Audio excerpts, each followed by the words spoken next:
And I've had a wonderful sort of front row seat of seeing great speakers in action. I think I've slowly learned what some of the keys are to making that part work. And so that's the story.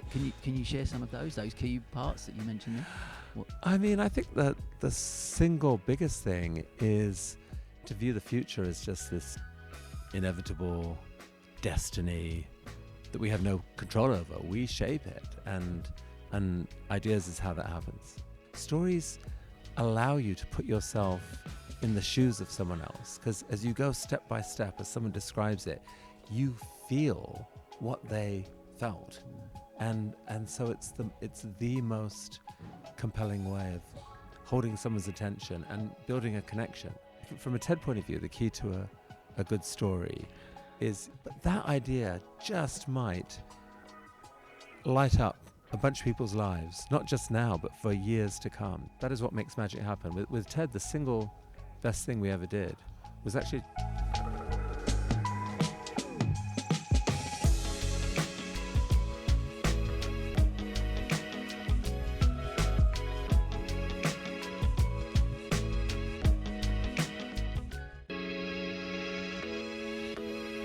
I'm on a mission to help the world to see success differently. Through sharing the stories of our guests, I hope to inspire those that listen. This is the Different Hats podcast, produced by H2 Productions. I hope you can join us on this journey.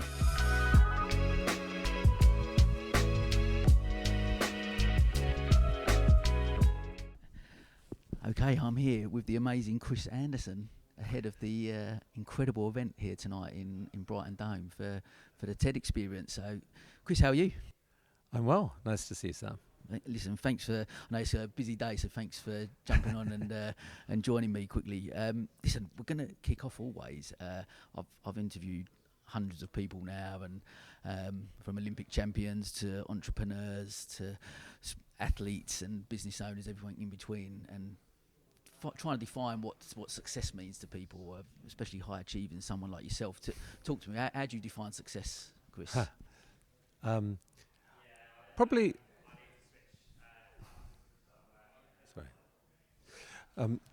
Probably someone who can go through life and feel that they are realizing their life's purpose. Like, I don't think it's mainly about pursuit of money or commercial success or whatever, although that can definitely help. It's about feeling like you know what your purpose is and that you are working to advance it. I think that's anyone who can do that really has been successful at the deepest level. I love that. I mean, the whole essence, I guess, for me, the tagline behind the podcast is helping the world to see success differently. And I think how you've described that, I guess, is an element of why. Because I think, like I say earlier, from high achievers and Olympic champions and getting on the top of a podium, or multi-millionaires, for example, will get to that point, and actually with a lack of purpose, or if we don't have that purpose, then that's where we're maybe missing that fulfillment in life, right? Yeah, absolutely. It's very, very easy to kind of sleepwalk through life, where you just feel like you have to pursue one, goal after another, and never take the time to really reflect and ask, what do I really want to do this for? We need to bring our reflective selves to the party, I think. Yeah, I love that. We'll talk to me a little bit. Before we talk a little bit more about yourself, I just wanted to know, like, for example, tonight, the event tonight, why Brighton, and talk to us a little bit about the project that you've started here. So why Brighton is because we're doing these events with our TEDx crew around the world, and there just happens to be an amazingly good TEDx organizer here in Brighton. The TEDx Brighton event has been, it's one of the best out there, and so we wanted a place where we knew we could work with someone who was great. What's happening is that this is the first of what we hope will be many, many, many idea searches, where we go to a place and look for people who just have a really cool idea, a powerful idea, an idea that deserves a wider audience, that maybe could actually be advanced in a powerful way if it was exposed on the TED stage. And it's been a delight to find, we had hundreds of people apply, but the 10 people presenting tonight, they're very cool. And they're all super different, but they all have something, in some cases, something that's been buzzing away at them for years, and now they've got a chance to put it out there and see if others like it, and maybe it can get some ignition. Amazing. And so much of, I mean, on the TED stage, the TEDx events, we was fortunate enough to be media partners with TEDx Brighton recently, and these ideas that help to change the world, right? So many of them, from all the TED talks all over, it's so many that can help to change people's minds, and that's the idea, right?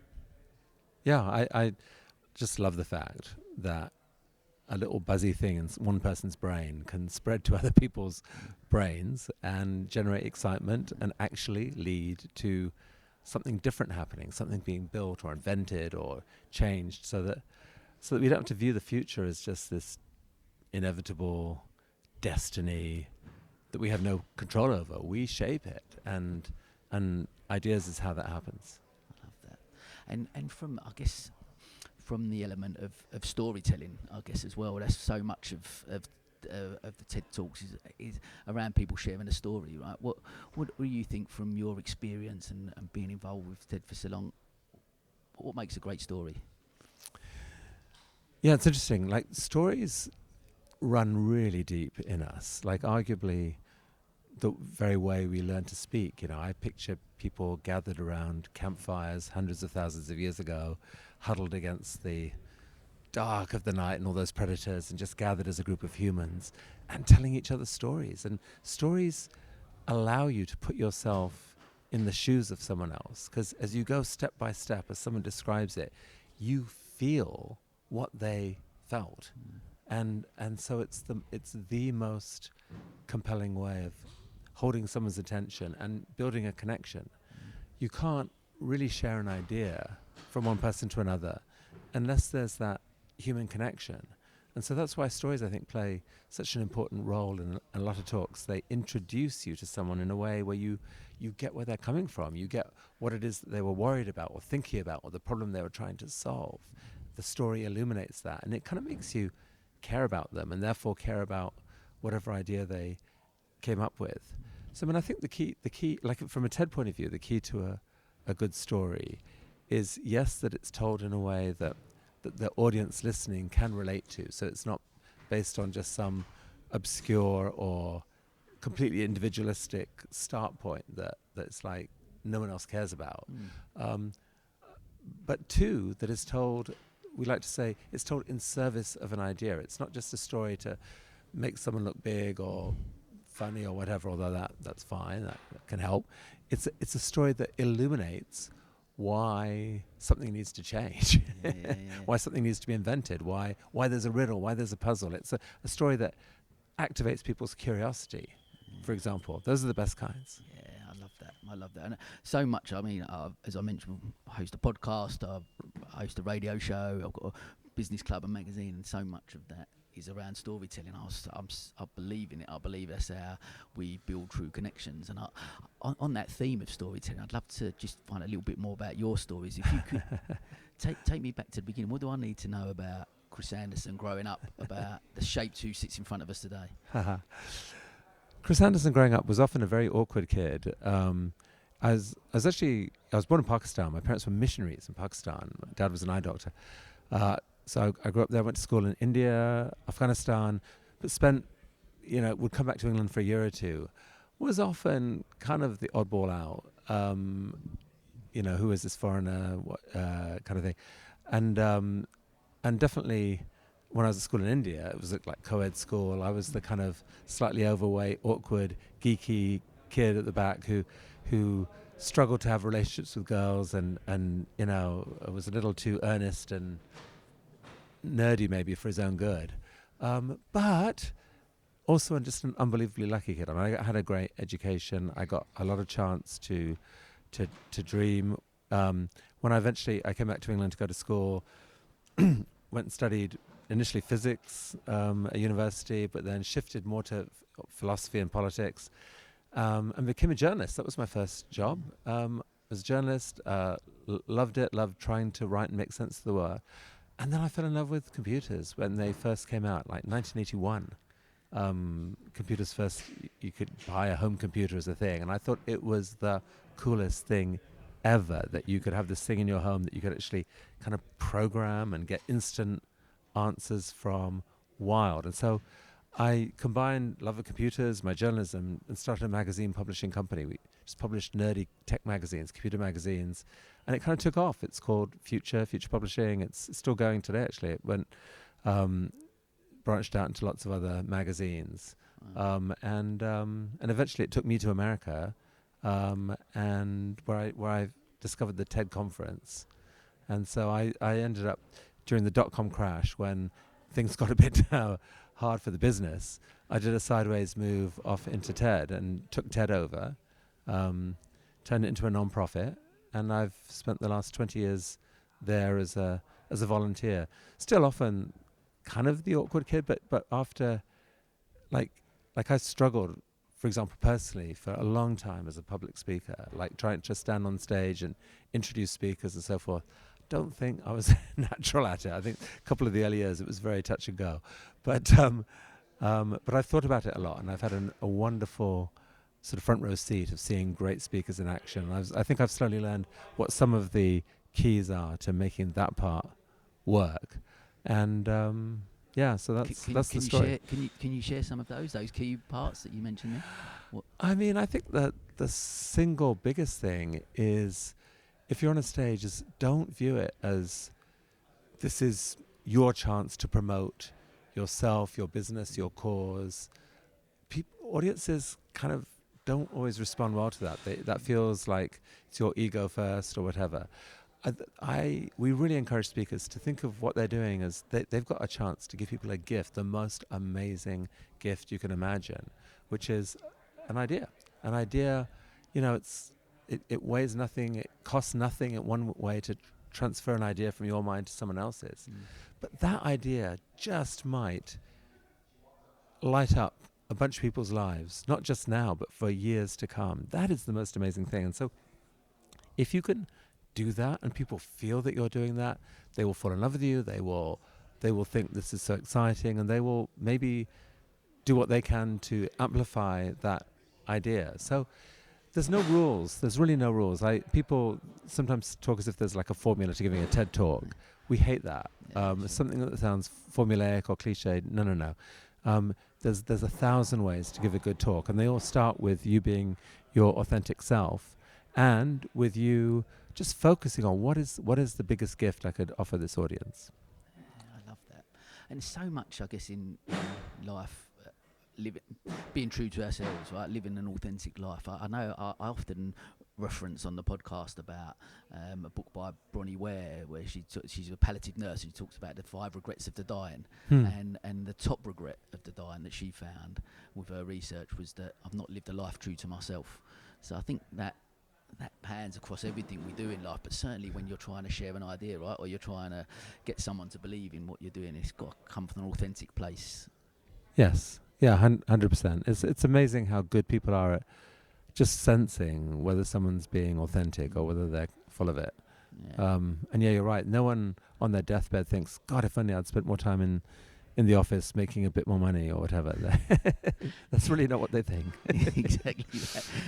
Well, that leads us just to, I guess, I want to sort of round up. Is one we use at some of our events. We use conversation cards and try and one that come up recently that I've been asking. As you mentioned about your deathbed, if you were on your deathbed and you could leave one lesson, what would that be?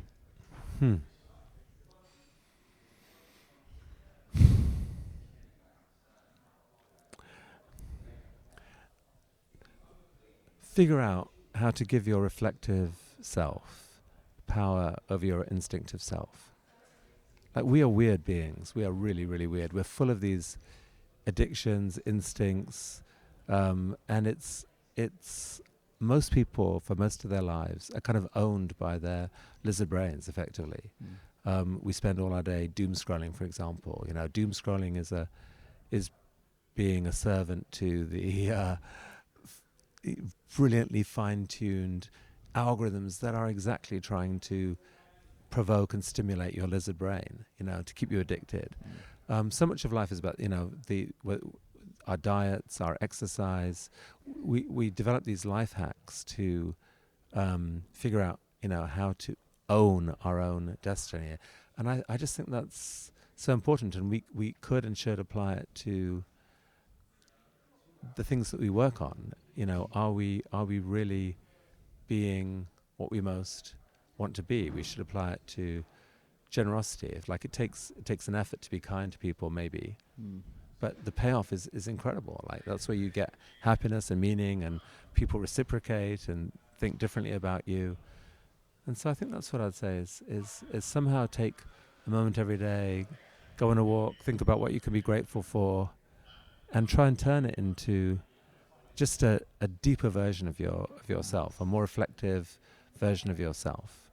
I think everyone can do that and needs to do that. It's almost like a daily thing, and the more you do it, the more it becomes a habit, and it's really very, very, very, very healthy thing to do. Amazing. I just want if you could go back to look at the success you've achieved through business, and then with what you've done with TED over the last 20 years. If you can go back and talk to the maybe awkward, you mentioned Chris back then, what advice? What would you say to him? I mean, everything hangs on whether you can persuade people to come with you, and so to do that takes there's a lot of different ways to do that. But being kind to people, being excited for people, taking every chance you can to be really excited about what someone can contribute or what they've done. That is very, very, very compelling, and that makes people want to work with you.